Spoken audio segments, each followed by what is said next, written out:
Hello, ladies and gentlemen, and welcome to the first ever episode of Life's a Pitch with me, Johnny Hunt, in association with the Weekly Strike. If you're a football fan at the moment, it is very difficult because, of course, there is no football on, and there's nothing to look forward to. But fear not, because we're going to have a little throwback over the next couple of weeks until the football is back on. So on here, I'm going to go through today is going to be my all-time Arsenal 11. Going to do some news and have a little laugh, and we'll see how we get on. But yeah, come and join me, and welcome to Life's a Pitch.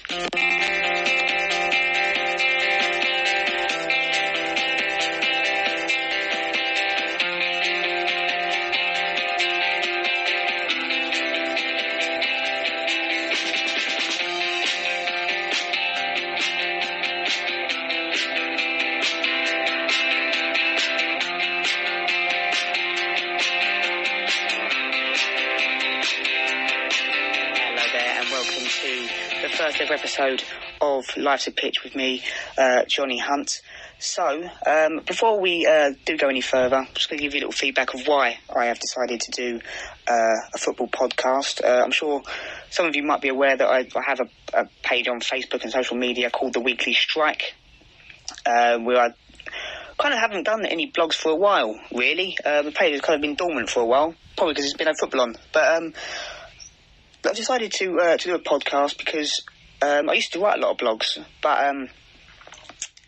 I found it quite time consuming, and I'm a passionate football fan, and I think it's easier to talk about football rather than writing it down, and I can express myself better when I'm talking, if you know what I mean. So that's why I'm doing it, and also because there are serious issues in the world at the moment with the coronavirus, and I kind of needed something else to look forward to, because the world is it's a sad place at the moment, because innocent people are losing their lives, and and if you watch the news, it's just the death toll going up and up and up, and I kind of had a brainwave, and I was like, I need something else to look forward to and do something with, to take my mind off of the horrible events that are going on at the moment. So that's kind of why I've done it. It's going to be a podcast of all things football, really. Normally, like I used to do on the Weekly Strike, I used to on a weekend. On a Friday, I used to do predictions of all the Premier League games and other games, and give my predictions, really. And on a Monday or a Tuesday, record myself with a review of all the action and all the controversial decisions. But at the moment, there isn't much to talk about. So, as I say, I'm going to do a little throwback for the next few weeks. Obviously, today I'm going to give my Arsenal all-time 11. Maybe next week I've got a guest on. Hopefully, maybe, who knows. But yeah, on today's show, a bit of football news of all the things going on in the footballing world. Give my opinions on that. Yeah, and we'll see how we get on. So let's crack on and see what we're going to talk about today.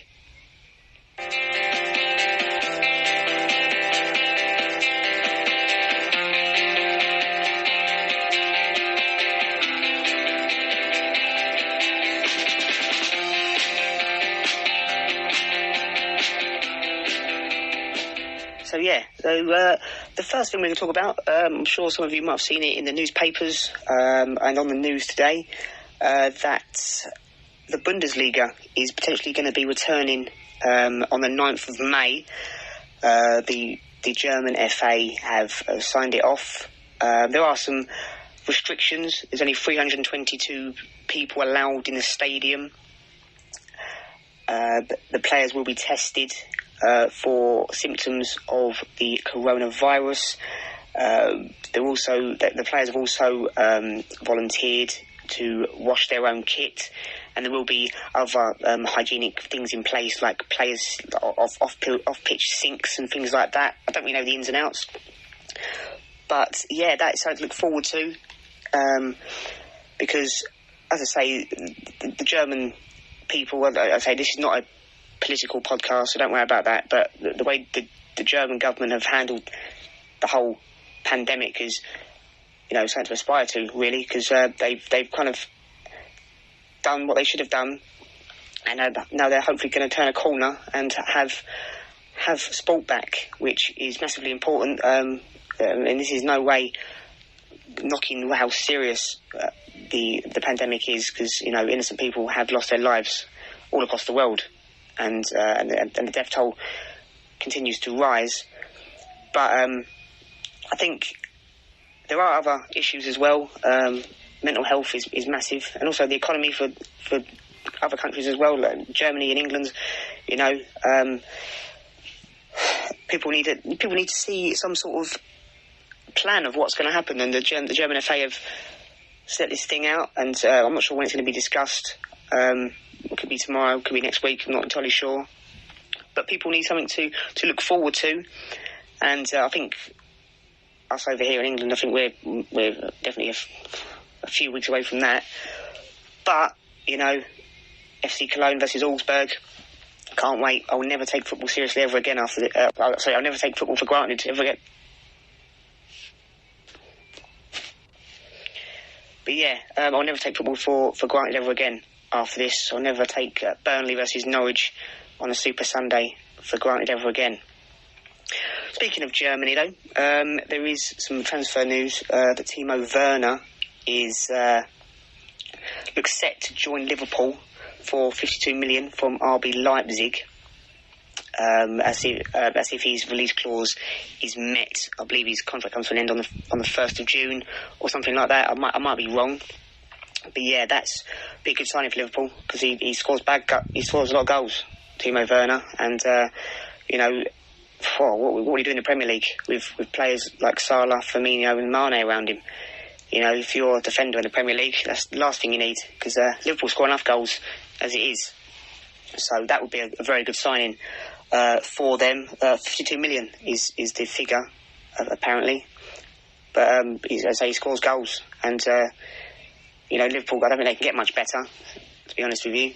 But adding him to their team wouldn't do him any harm, that's for certain. Some Premier League news. Eric Dyer has been charged with misconduct following his confrontation with one of his own fans after the Norwich defeat. To be honest, it's probably the fastest I've seen him move for about 6 months, to be honest. The way he climbed over them chairs was quite impressive. It's something from WWE. If you put the Stone Cold music with him climbing over them steps, you'd think he's going to WrestleMania. But yeah, he's been charged. I'm not really sure what it was about. Apparently one of the fans was abusing one of his family members. I'm not really sure. But he's been charged for that.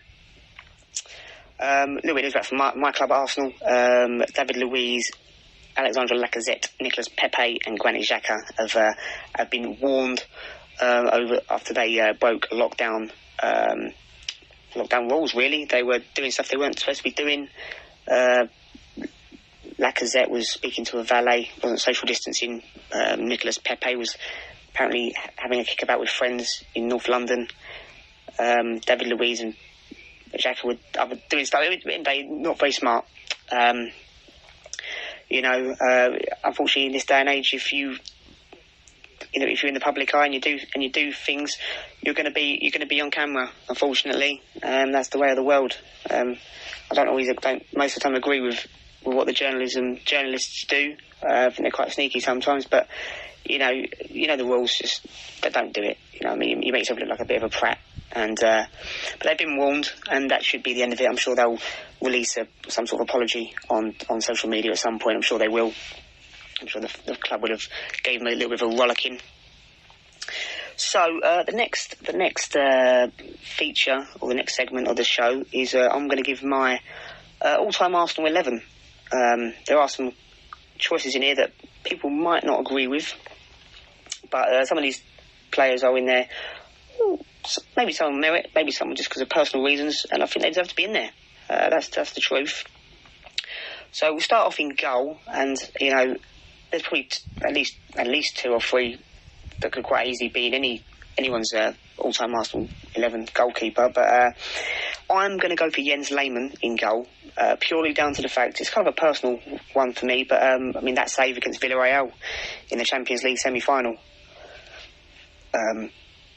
Although he was mental and he made the odd mistake, don't get me wrong, but that save was unbelievable. And again, we probably should have lost because we got battered that night in Villarreal, and that save was quite something. I'll never forget it. Sol Campbell, he pushed Jose Marie in the back. I think his name was. He had long hair, and it was a very, very soft tackle. It was a little barge, and he went down like he'd been shot, and the ref couldn't wait to give it. And Riquelme stepped up, and I thought it'd be 1-1, and that would be it. But he saved it, and we went on to the Champions League final, and we will know what happened there. We'll on that a bit in a little while. Right back, I think we've had some very good right backs. But for me, there's one man that was integral for the Invincibles, kind of underrated really, and we didn't buy him for a lot of money, and it was Lorraine. I think he was phenomenal for Arsenal. It wasn't so much great going forward, but defensively he was solid. Didn't mind putting himself on the line a little bit and making some rash tackles and getting sort of booked quite a lot. But Lorraine was integral for the Invincibles, and just for that he's got to be in there for me. And solid player, very rarely made a mistake, and he was a decent player. And if there was reasons why Arsenal went invincible, and he played a lot of games, so he's got to be in there. Centre backs, it does get difficult, but the first one it's got to be someone that we got from our arch rivals. We got him from Spurs on a free, and I never forget that. And the goal against Barcelona in the Champions League final. I remember watching it and I went absolutely mental, as you can probably imagine. And unfortunately, the result didn't end up the way I wanted it. But that goal is probably one of my favourite goals for Arsenal, because it was just a moment where I lost myself, and it was just down to 10 men. Campbell leaps it like a salmon and just pings it past Valdez, 1-0, and we were so unlucky that game. We were so unlucky, and it still kills me when I see the highlights of that game, because it's just a game we should have won. But we didn't, and that's that. But that goal was unbelievable. So Campbell's got to be in there for two reasons: that goal and the fact we got him from Spurs for nothing. And he always said he wanted to win the title at White Hart Lane. He had to leave to do it though. Shame that.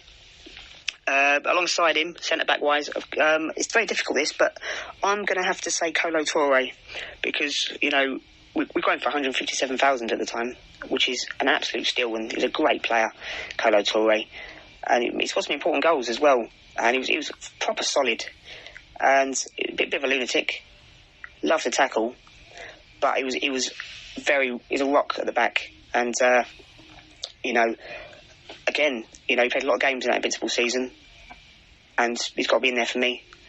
And left back, it's got to be Ashley Cole, isn't it? Because what a player he was. He might have left on a bit of a sour note, but there's no denying the talent he had. Great going forward, great going back, great defensively, quick, strong. It's a perfect left back, really. And he had so many assists.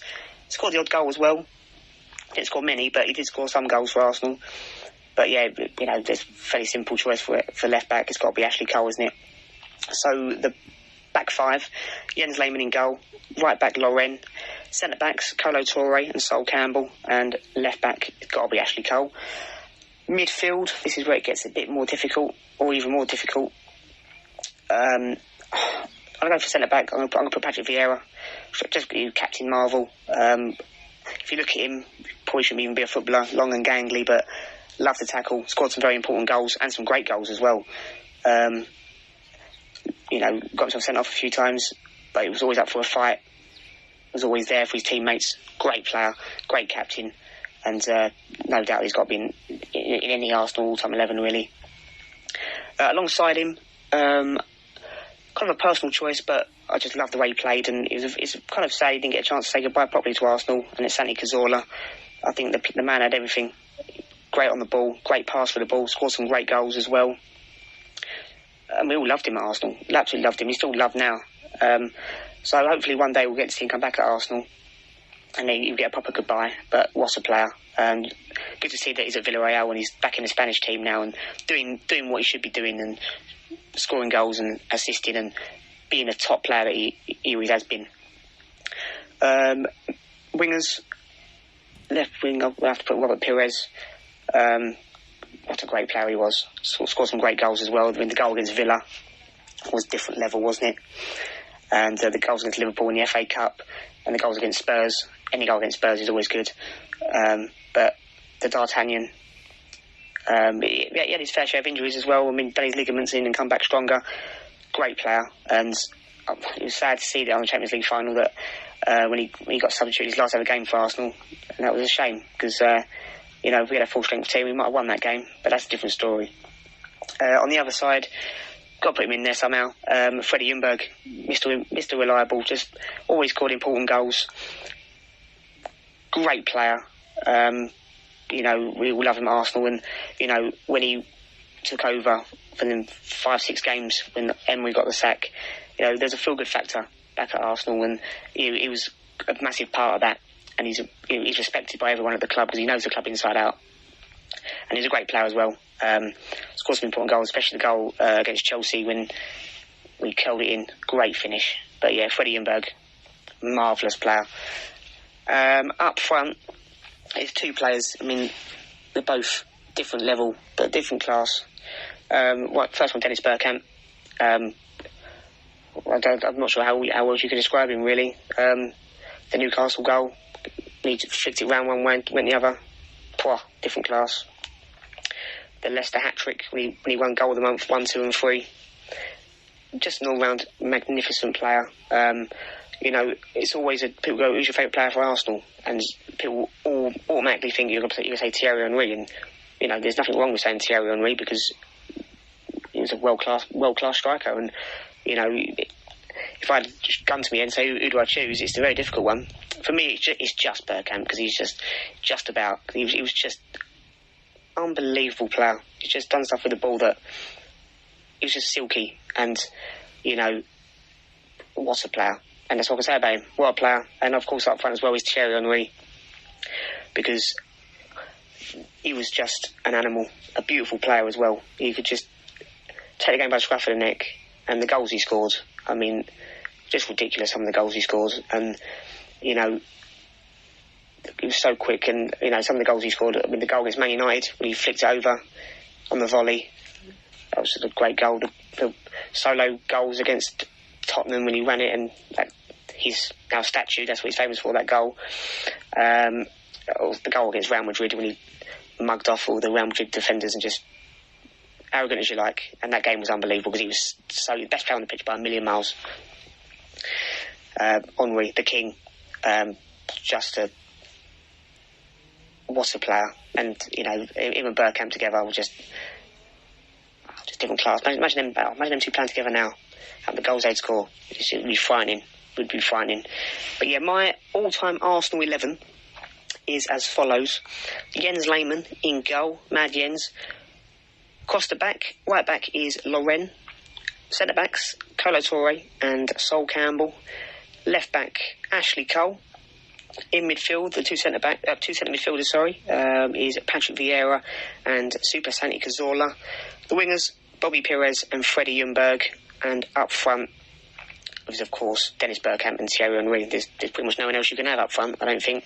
There's a couple. I mean, Ian Wright would have to be up there as well, because, he wasn't Arsenal's all-time goal scorer for no reason. He was unbelievable. But probably a little bit for my era, Henry. I mean, trying to think how old I was when I was probably 98 was when I first probably became an Arsenal fan. So I was only about coming on 8 years old, 9 years old, something like that. So Ian Wright was probably just about coming to his end of his Arsenal career, but he was still unbelievable. I mean, he's Arsenal through and through, and I love Ian Wright, and he's a great player. I've seen enough videos of him.